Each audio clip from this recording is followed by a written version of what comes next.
এই মোৰ বিদায়ৰ মুহূৰ্তত আপোনালোক সকলোৱে চুঙি অঞ্চলৰ ৰাইজ এই বিদ্যালয়ৰ কৰ্তৃপক্ষ সকলোৱে যি মৰম চেনেহ মোক যাচিলে সেইটো কাৰণে মই নথৈ আনন্দিত হৈছোঁ।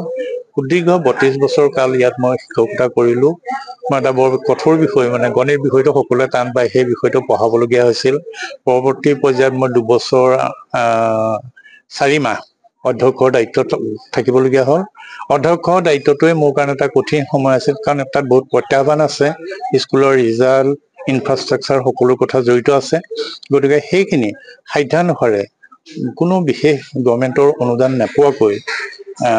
নোপোৱাকৈ বুলি ক'লে ভুল হ'ব, সামান্য যি অনুদান পাইছিলোঁ বা অনুদান ইফালৰ পৰা সিফালে আমি ডাইভাৰ্ট কৰি বিদ্যালয়খনৰ এটা যিটো পানী পৰাৰ যিটো পৰিৱেশ সেইটো এটলিষ্ট নাইকিয়া কৰিবলৈ মই সমৰ্থ হ'লো বুলি ভাবিছোঁ। আৰু যিকণ 15% মান সেই তেনেকুৱা ধৰণৰ কাম থাকিলে সেইখিনি পৰৱৰ্তী অধ্যক্ষই কৰিব বুলি মই আশা ৰাখিলোঁ।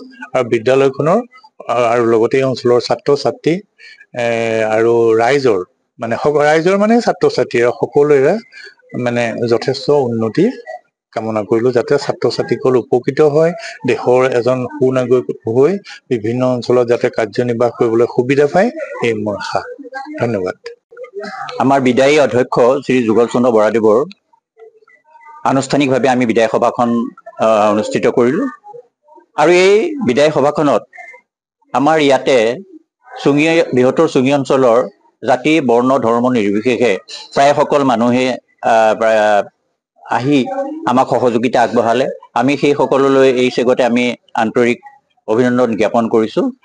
আৰু আমাৰ অধ্যক্ষ মহোদয়লৈকে তেখেতৰ সুস্বাস্থ্য আৰু দীৰ্ঘায়ু কামনা কৰিছোঁ। লগতে আৰু আমি অধ্যক্ষ হিচাপে ভৱিষ্যত দিনত বিদ্যালয়খনৰ সৰ্বাংগীন উন্নতিৰ কাৰণে শিক্ষক ছাত্ৰ আৰু অভিভাৱক মিলি আমি আমাৰ এটা পৰিকল্পনা আছে, আৰু সেই পৰিকল্পনা মতে যে এইটো অঞ্চলৰ ভিতৰতে এখন আমি শ্ৰেষ্ঠ বিদ্যালয় গঢ়িবৰ কাৰণে আমি চেষ্টা কৰিম।